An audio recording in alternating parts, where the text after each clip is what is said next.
Assalamualaikum warahmatullahi wabarakatuh. Alhamdulillah. Alhamdulillahi rabbil alamin. Nahmaduhu wa nasta'inuhu wa nastaghfiruh. Allahumma salli wa sallim wa barik ala sayyidina Muhammadin wa ala alihi wa sahbihi wa man tabi'ahum bi ihsanin ila yaumiddin. Amma ba'du, fa ya ibadallah, usikum wa nafsi bi taqwallah faqad fazal muttaqun. Yaqulu Allah ta'ala fi kitabihil karim, a'udzu billahi minasy syaithanir rajim. Ya ayyuhalladzina amanu taqullaha wa qulu qawlan sadida.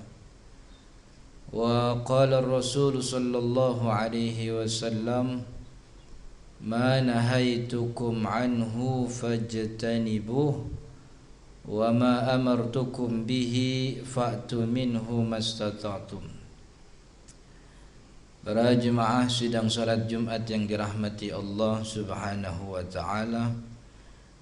Satu hari Nabi Muhammad sallallahu alaihi wasallam didatangi oleh sekelompok orang. Begitu diceritakan oleh sahabat Abu Dzar Al-Ghifari, yang ini direkam oleh Imam Muslim dalam kitab sahihnya, bahwa sekelompok orang datang kepada Nabi Muhammad sallallahu alaihi wasallam. Kemudian mereka salah satu di antara mereka mengatakan, ya Rasulullah, zahaba ahlud dusur bil ujur. Ya Rasul, orang kaya enak, banyak pahalanya. Kemudian orang ini meneruskan, yusalluna kama nusalli, padahal sholatnya sama kayak kita sholat, wajibnya 5 waktu. Yasumun kama nasum, mereka juga puasanya sama kayak puasanya kita, Ramadan yang wajibnya. Walakinnahum yatasaddaquna bifuduli amwalihim, cuman enaknya orang kaya itu ya Rasul, mereka bisa bersedekah dengan harta yang mereka punya. Bifuduli amwalihim, dengan kelebihan harta yang Allah anugerahkan kepada mereka. Maka kelebihan daripada hajat hidupnya mereka bisa sedekahkan di jalan Allah. Maka itu orang-orang seperti kita yang fakir ini ya Rasul tidak bisa menyamai pahalanya orang kaya. Maka daripada itu kita memohon kepada Rasul. Jadi para sahabat-sahabat ini memohon kepada Nabi Muhammad sallallahu alaihi wasallam agar diberikan solusi sekaligus cara untuk menyamai apa yang didapatkan oleh orang-orang kaya dari pahala sedekahnya. Dan ini salah satu gambaran kehidupan para sahabat Nabi Muhammad sallallahu alaihi wasallam, yang mana mereka itu sangat haris, mereka sangat menjaga untuk terus tetap beribadah kepada Allah. Ini yang dikatakan berlomba-lomba dalam kebaikan. Yang punya harta berlomba untuk terus membuktikan imannya. Karena dalam hadis yang lain Nabi Muhammad sallallahu alaihi wasallam mengatakan, innamas shadaqatu burhan. Jadi sedekah itu adalah bukti kejujuran iman seorang muslim. Itu kenapa sedekah dinamakan sedekah. Akar katanya dari kalimat sodak. So, dal, dan qaf itu artinya jujur, tulus, ikhlas, benar. Maka orang yang bersedekah itu bukti kejujuran imannya. karena tidak ada tuntutan bagi dirinya dan tidak ada celaan kalau dia tidak mengeluarkan harta. Tapi walaupun tidak ada tuntutan, tidak ada kewajiban, dia mau mengeluarkan hartanya. Ini bagian daripada bukti bahwa memang imannya jujur kepada Allah. Dan para sahabat mengetahui itu. Maka orang-orang di antara para sahabat yang punya harta justru menginfakkan hartanya di jalan Allah. Bukan justru malah memamerkan kekayaannya di antara orang-orang yang lain. Dan para sahabat pun tidak pernah berlomba-lomba untuk memperbanyak harta, karena harta bagi mereka hanyalah sebuah alat yang mana tujuannya agar mendapatkan surganya Allah Subhanahu wa taala. Sebagaimana Allah katakan dalam surat At-Taubah, innallaha ashtara minal mu'minina bi anna lahumul jannah. Innallaha ashtara minal mu'minina amwalahum wa anfusahum wa amwalahum bi anna lahumul jannah. Ini seperti ada perdagangan bahwa Allah membeli harta dan jiwa kita. Harta yang kita punya, yang kita kuasai. Jiwa itu pangkat kita, jabatan kita, posisi kita, pengaruh kita. Ini Allah ambil, nanti Allah kembalikan kepada kita dengan bentuk surga. Maka para sahabat tahu bahwa harta ini alat. Maka yang namanya alat mesti diperalat. Sebaliknya kalau alat malah jadi tujuan, kita kehilangan tujuan yang sebenarnya. Yang ada malah kita diperalat oleh alat itu sendiri. Dan berapa banyak di antara kita yang terabaikan daripada ibadah sebab keliru memilih tujuan. Dia sangka harta yang dia cari adalah tujuan, padahal harta itu alat. Dan sahabat Nabi tahu itu. Maka ketika sahabat-sahabat yang kaya ini mensedekahkan hartanya, sahabat-sahabat yang fakir ini ngiri. Mengapa mereka bisa mendapatkan kelebihan pahala tapi kita tidak? Dan ini salah satu memang yang mesti kita contoh, bahwa kegemaran kita terhadap ibadah inilah yang mesti kita tonjolkan. Jangan akhirnya kita menjadi orang yang justru disindir oleh Allah Subhanahu wa taala dalam ayat yang mungkin sering kita baca. Kata Allah, wailul likulli humazatil lumazah. Siapa itu humazatil lumazah yang mendapat celaka? Alladzi jama'a malan wa addadah. Orang yang kerjaannya cuman jama'a malan, ngumpulin harta, wa addadah, ngitung. Kerjanya cuman ngumpulin, ngitung, ngumpulin, ngitung. Kenapa begitu? Yahsabu anna malahu akhlada. Dia nyangka hartanya bakal bikin dia kekal. Dia nyangka hartanya bakal mempertahankan dirinya pada posisinya. Dia nyangka hartanya bakal bikin dia sehat selama-lamanya. Dia nyangka hartanya bakal bikin dia terus dihormati oleh banyak orang. Padahal kalla layun badanna fil hutamah. Orang kayak gitu bakal dilempar oleh Allah nanti fil hutamah, kepada api neraka.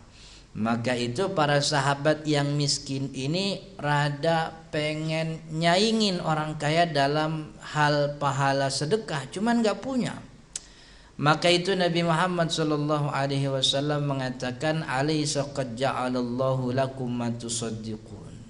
Bukankah Allah telah memberikan solusi bagi kalian bahwa kalian bisa bersedekah walaupun tidak punya harta? Apa itu ya Rasul sedekah tanpa harta? Kata Nabi Muhammad SAW, inna fi kulli tasbihatin sadaqah.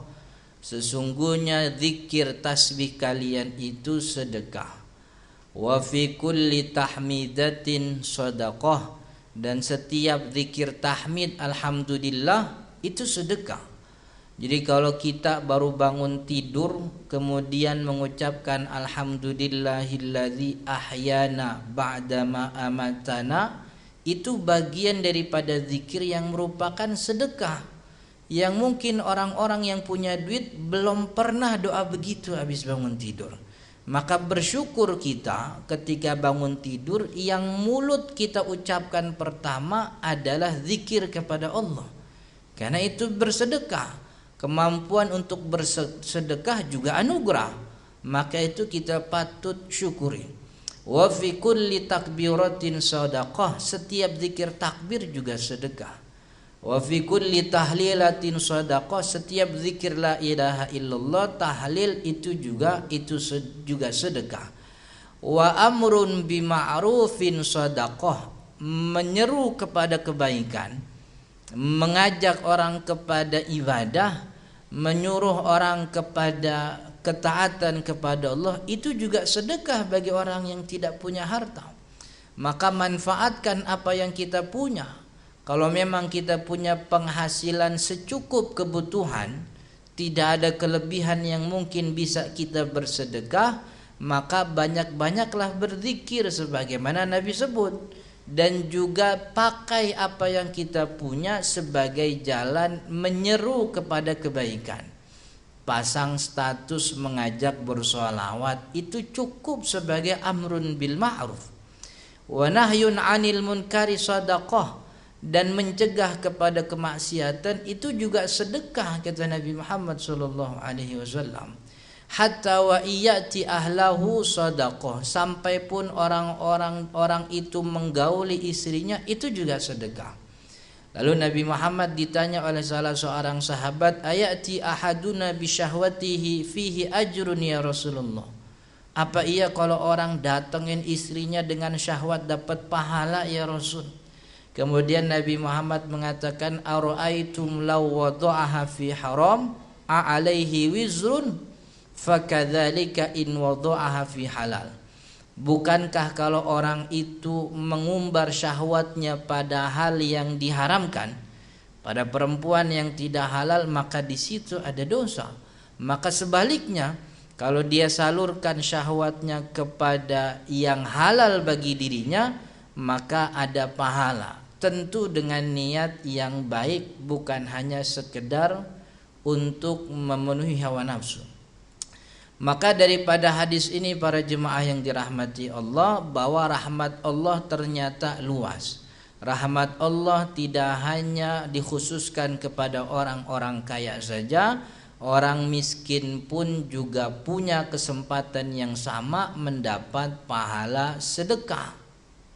Maka bagi orang-orang yang memang pemasukannya secukup kebutuhan, maka manfaatkan solusi dari Nabi Muhammad SAW. Jangan haramkan mulut untuk berzikir kepada Allah. Jangan haramkan mulut ini untuk berzikir kepada Allah. Yang kata ulama bahwa zikir itu zikrul abdi li rabbihi bil akhbaril mujarradati an ismihi wa sifatihi wa fi'lihi wa ahkamihi. Yang namanya zikir itu adalah penyebutan seorang hamba terhadap Allah Tuhannya, baik hanya menyebut namanya saja, atau menyebut sifatnya juga, atau menyebut hukum-hukumnya juga. Maka mengkaji satu masalah hukum fikih itu juga bagian daripada zikir.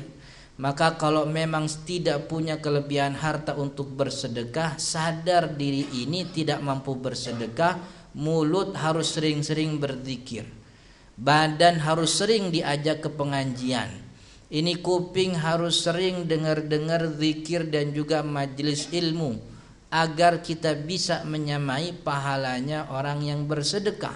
Karena sedekah sadar tidak sadar ini pahalanya sangat tinggi. Bahkan dalam akhir surat Al-Munafiqun, Allah menceritakan tentang orang yang pengen dihidupin lagi.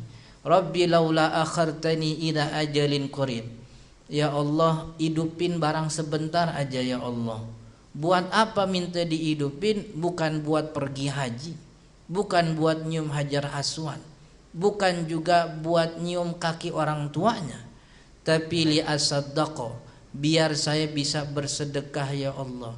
Itu berarti pahala sedekah sangat agung. Maka kalau memang punya bersedekah, kalau memang tidak punya teruslah berzikir. Selain ini pengganti daripada sedekah, zikir juga ternyata membedakan kita dengan orang munafik. Kata Allah, wa idza qamu ila sholati qamu kusala yura'una nas wa la yadhkurunallaha illa qalila. Orang munafik tuh kalau sholat malas, sekalinya sholat pengen dilihat orang. Dan kalau dia berzikir la yadhkurunallaha illa qalila, kalau zikir kagak zikir kecuali dikit. Maka jangan sampai kita udahnya miskin kagak sedekah, levelnya sama kayak orang munafik, yang mana mulut kita sangat sedikit sekali berzikir kepada Allah. Barakallahu li wa lakum fil Qur'anil azim wa afwa nafa'ani wa iyyakum bima fihi minal ayati wa dzikril hakim. Aqulu qawli hadza wa astaghfirullahal azim li wa lakum wa lisairil muslimina wal muslimat fastaghfiruhu innahu huwal ghafurur rahim.